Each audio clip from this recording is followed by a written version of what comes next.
اللہ تعالیٰ جل شانہ ایسا پاکیزہ وجود ہے کہ ہم تو ممکن الوجود ہیں، وہ واجب الوجود ہے۔ ہمارا ہونا نہ ہونا برابر ہے، ہیں تو ٹھیک ہیں، نہ ہوتے تو پھر بھی کوئی فرق نہ پڑتا، لیکن اس کا ہونا واجب ہے، ضروری ہے۔ لیکن اس کے باوجود اگر دیکھنا چاہیں لا تدرکہ الابصار، تمہاری آنکھوں میں ہمت ہی نہیں ہے کہ اس کے جلووں کی تاب لا سکو۔ میں اور آپ کیا، میری اور آپ کی حیثیت و اوقات کیا۔ جناب موسیٰ علیہ السلام نے جب تقاضۂ رؤیت کیا اور کہا رب ارنی انظر الیک، مالک میں تجھے دیکھنا چاہتا ہوں، تو جواب ملا لن ترانی، میرے جلووں کی تم تاب نہیں لا سکو گے، تم مجھے نہیں دیکھ سکو گے۔ میں ایک یہاں جملہ عرض کرنا چاہتا ہوں آپ کی ضیافت طبع کے لیے۔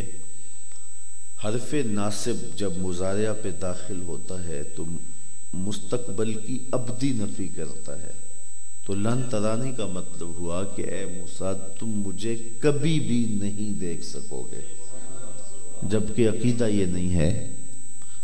قیامت کے دن تو اہل ایمان بھی دیکھیں گے، جنت میں تو اہل ایمان بھی دیکھیں گے، چے جائے کہ انبیاء علیہ السلام۔ تو لن ترانی سے مستقبل کی ابدی نفی کر دی گئی، جبکہ عقیدہ یہ ہے کہ قیامت کے روز چہرے دیدار الہی سے تر و تازہ ہوں گے، اور جنت میں اہل جنت کے لیے سب سے بڑی دولت جو انہیں دی جائے گی وہ دیدار الہی ہو۔ اس دنیا پر سب سے بڑی دولت جو عطا کی گئی ہے حضرت انسان کو وہ ایمان کی دولت ہے، اور قیامت کے دن سب سے بڑی جو دولت دی جائے گی وہ دیدار الہی ہوگا۔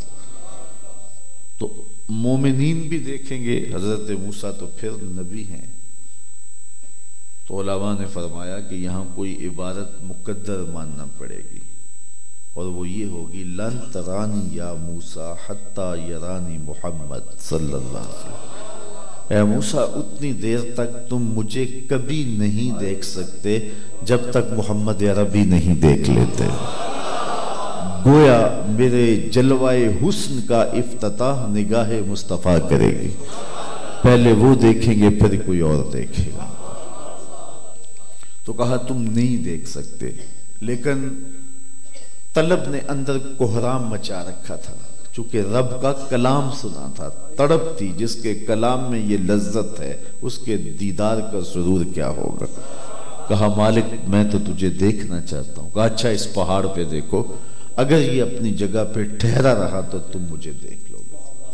تو حضرت موسیٰ علیہ السلام نے پہاڑ پر توجہ جمائی، اللہ نے اپنی تجلائے صفاتی کا پرتو، عکس، ظل، سایہ اس پہاڑ پہ ڈالا، اور وہ بھی سوئی کے نکے کے کروڑویں حصے کے برابر تھا۔ پہاڑ تاب نہ لا سکا، طور جل اٹھا۔ حضرت موسیٰ علیہ السلام نے جب طور پر تجلائے صفاتی کے پرتو کو پڑھتے ہوئے دیکھا تو وہ بھی تاب نہ لا سکے۔ خرہ موسیٰ صائقہ قرآن نے بتایا، غشی طاری ہو گئی۔ جب ہوش آیا تو سب سے پہلے یہی کہا انی تبت الیک، مالک میں تیرے حضور توبہ کرتا ہوں، میں نے تقاضا ہی کیوں کیا۔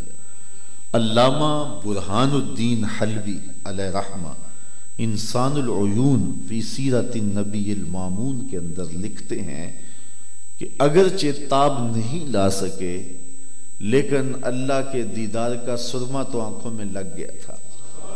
تو اس واقعہ کے بعد حضرت موسیٰ علیہ السلام کی نظر میں اتنی تیزی آ گئی تھی، کالی رات کے اندھیرے میں کالے پتھر پر کالے رنگ کی چیونٹی کو 9 فراسخ دور سے، ایک فرسخ 3 میل کا ہوتا ہے، 27 میل دور سے، 50 کلومیٹر دور سے کالے رنگ کی چیونٹی کو کالے پتھر پر شب دیجور کی ظلمتوں میں چلتا ہوا دیکھتے بھی تھے، اس کے قدموں کی آہٹ کو سنتے بھی تھے۔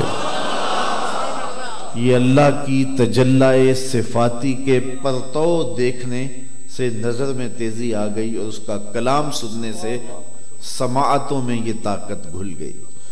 اب یہاں میں ایک جملہ کہنا چاہتا ہوں، جس نے تجلی صفاتی کے پرتو کو دیکھا اور تاب نہ لا سکا، اور وہ تجلی صفاتی کا پرتو بھی سوئی کے نکے کے کروڑویں حصے کے برابر تھا، تو اس کی نظر کا یہ عالم ہے کہ 27 میل دور سے کالی رات کے اندھیرے میں چیونٹی کو چلتے ہوئے دیکھتا بھی ہے، اس کے قدموں کی سرسراہٹ کو سنتا بھی ہے، اور جو 18 سال ذاتی تجلیوں میں گم رہا اور آنکھ بھی نہیں جھپکتا، اس محمد عربی کی نگاہوں کا عالم کیا ہو۔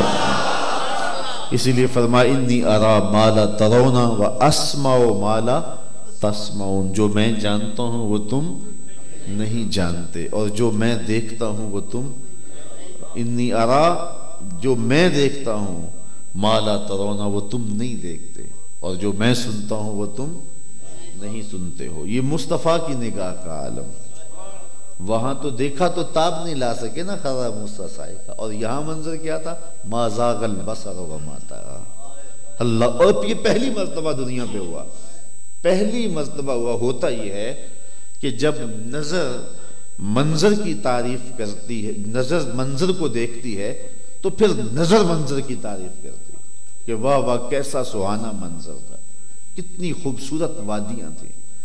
وہ مجھے اسرار کر کے قبلہ ڈاکٹر صاحب کے حکم نامے ہوتے ہیں اور رضوی صاحب کے تاکیدی فون ہوتے ہیں، تو مجھے آنا پڑتا ہے، تو پھر مجھے شوق بھی کھینچ لاتا ہے یہاں کی حسین وادیاں دیکھنے کا۔ تو جب واپس پلٹتا ہوں تو میرے بچے میرے اطراف میں بیٹھ جاتے ہیں، تو میں انہیں بتاتا ہوں کہ بیٹو کیا وادیاں تھیں، کیا حسن تھا، پھوٹتے چشمے، بہتی ندیاں اور درختوں کی قطاریں، رنگ و جمال کی کائنات اور موسم کی خنکی اور خوبصورتی اور آنکھ کی طرح بچھی ہوئی جھیلیں، تو منظر کی نظر تعریف کرتی ہے۔ اقبال بھی آیا تھا کسی ایسی وادی میں کشمیر میں ہی، تو واپس کسی نے پوچھا کہ جناب کیا منظر دیکھا، تو اس نے کہا مند خدا را آنجا دیدم بے حجاب، میں اس کے جلوے وہاں بے حجاب دیکھ کے آیا۔ تو ہوتا یہ ہے جب نظر منظر کو دیکھتی ہے تو نظر منظر کی تعریف کرتے، لیکن معراج کی شب پہلی بار ایسا ہوا جب نظر نے اس منظر کو دیکھا تو منظر کہنے لگا ما زاغ البصر وما طغى، کیسی نظر ہے، نہ بھٹکتی ہے نہ بہکتی ہے۔ ہمیشہ نظر نے منظر کی تعریف کی ہے، لیکن وہاں منظر نظر کی تعریف کر رہا تھا۔